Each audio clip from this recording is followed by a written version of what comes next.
Hi, and welcome back to another Money Not Math episode.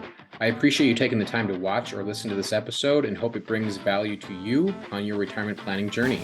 If it does, please help me provide more value to more people by sharing this episode with a friend and leaving a comment or review. I love to help people have more confidence in their financial future. My mission is to provide the highest quality advice and service to clients possible.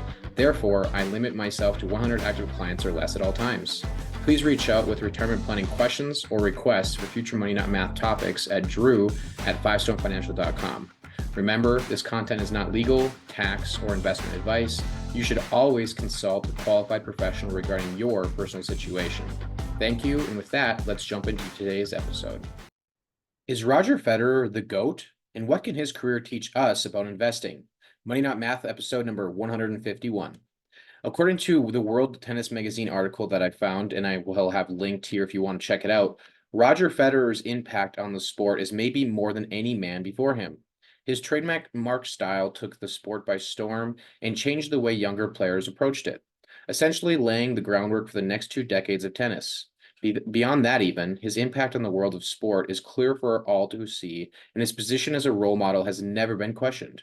Roger Federer is undoubtedly the greatest tennis player of all time, but he may even be in the argument for the greatest athlete of all time as well. Again, that's according to the article, but more importantly, this is Money Not Math. So what can his career teach us about investing? Well, first, let's take a look at what his career looked like. So I'm going to share my screen. All right, so these statistics are from the ultimatetennisstatistics.com. All right, so in Roger Federer's career, we're going to break down his success by point, set, and match. So if I were to ask you what percentage of the points possible for him to win in his career do you think he won? Do you think he won 100% of his points? Of course not. Do you think he won zero? Well, of course not. He's the greatest tennis player of all time, arguably, right? So what percentage of the points possible for him to earn do you think he won throughout his career? The answer is 54%. 54. That's 4% different than flipping a coin. So arguably the greatest tennis player in the history of the game, only won barely above 54% of the points possible to win. Okay, well, what percent of the sets did he win? What do you think? 76%. So by winning just 4% more than 50% of the points available, that extrapolated over a game into winning 76% of his matches. Okay, so if he won 54% of his points and 76% of his sets, what percentage of the matches did he win? 82%.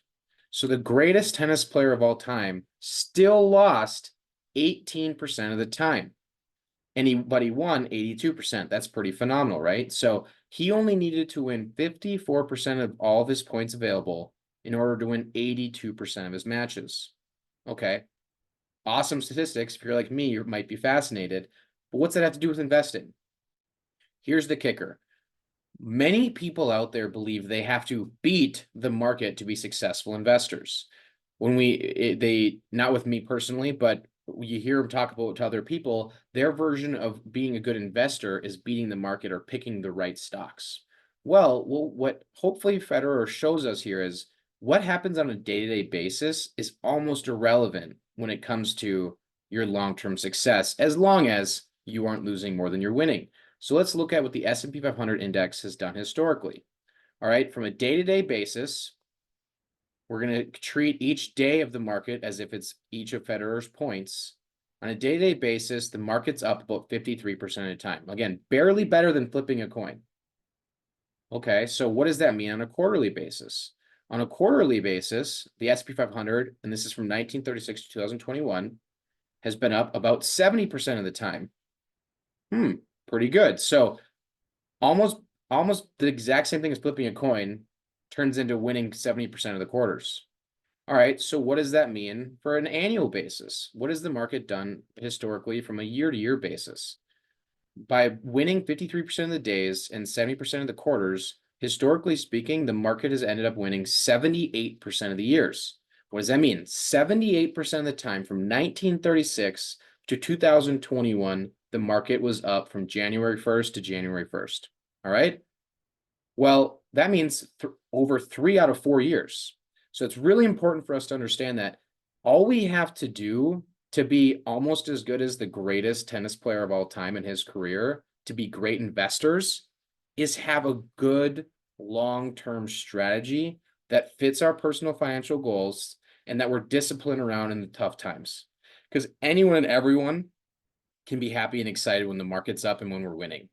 Only those with discipline and with someone that they trust in their corner stays positive and stays successful in the tough times. It's really easy to find out who the quitters are on any team the second things get tough, right? I think we all know, hopefully not looking in the mirror, but on teams we've been on, we it's pretty quick we can tell who quits early versus those who dig in and keep fighting for the goal that they know they're trying to achieve.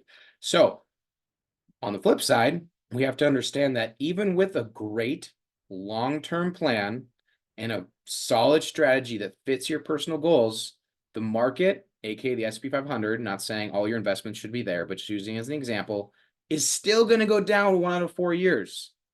So when the media, your brother Joe, or the other investors out there who claim to be advisors, but really they're just selling you a product, try to scare you into submission and scare you into doing what they want you to do when the market is down 1 out of 4 years, we have to understand it's normal.